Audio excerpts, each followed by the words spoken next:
בעצם היום אנחנו באים לנגוע בשאלה מרכזית מאוד.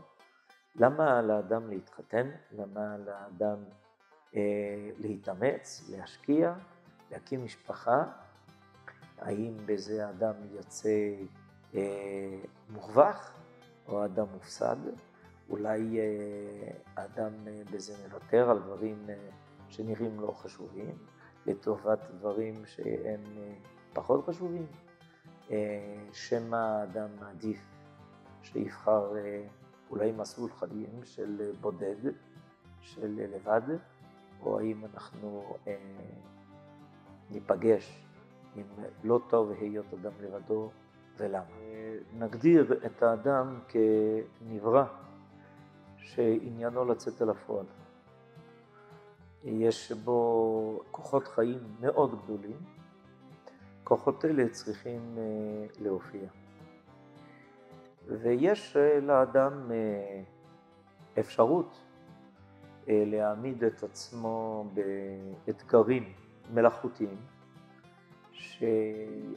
שיחייבו אותו, יכריחו אותו להוציא את כוחותיו אל הפועל. כשאנחנו מדברים על כוחות האדם, אנחנו כמובן לא מתכוונים רק לכוחות הגוף, אלא גם לכוחות הנפש, לכוחות נשמתו, לכוחות רוחו. ויש אפשרות אחרת, וזה לעלות על מסלול שהוא מסלול טבעי ובריא, שיביא את האדם לחלץ מתוך עצמו את כוחות החיים הכי עמוקים, הכי אמיתיים והכי מתמשכים. במוסד הנישואים, בהקמת בית ומשפחה, האדם מכניס את עצמו בדיוק על המסלול הזה, על המסלול הנכון, אשר יביא אותו להוציא מתוך עומק הווייתו כל הכוחות הכי מהותיים שבאדם, הכי מרכזיים שבאדם. כוחות של אמונה, כוחות של אהבה, כוחות של שמחה, כוחות של בנייה, כוחות של גבורה עם התמודדות מתמשכת. לא התמודדות של איזשהו אתגר זמני שאני אעמוד בו, אבל אחר כך ישאיר אותי חזרה למקום בדיוק איפה הייתי לפני האתגר. אנשים יכולים לטפס על הר גבוה, אחרי שירדו מן ההר, הם לא על ההר, אלא הם חזרו בדיוק למקום שממנו באו, למטה ממנו.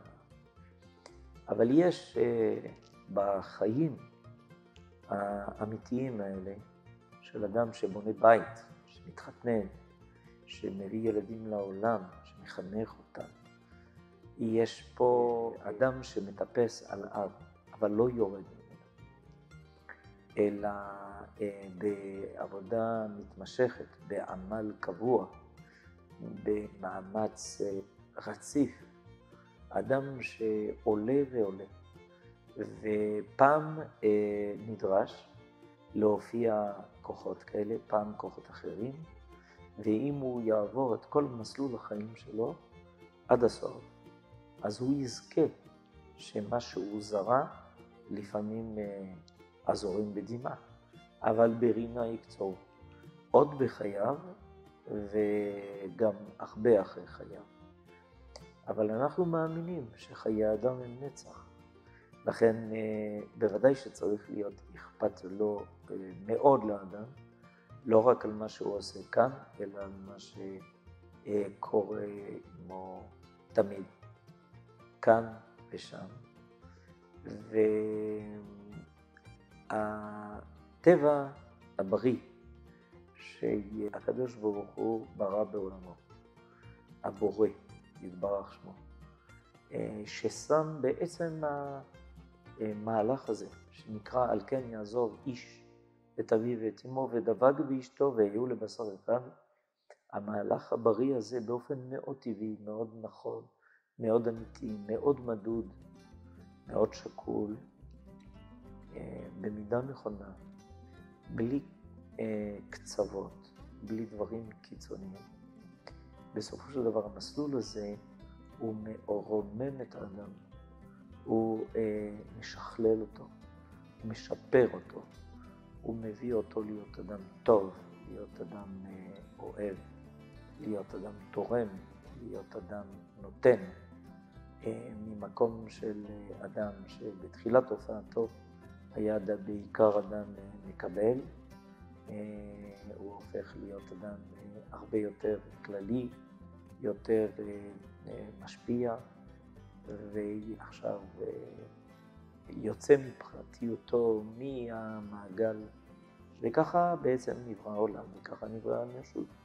ובזכות זה העולם והאנושות ממשיכים את דרכם עד שיגיעו באמת להופעת הדמות השלמה של האדם, שבזה מדמה לבורו.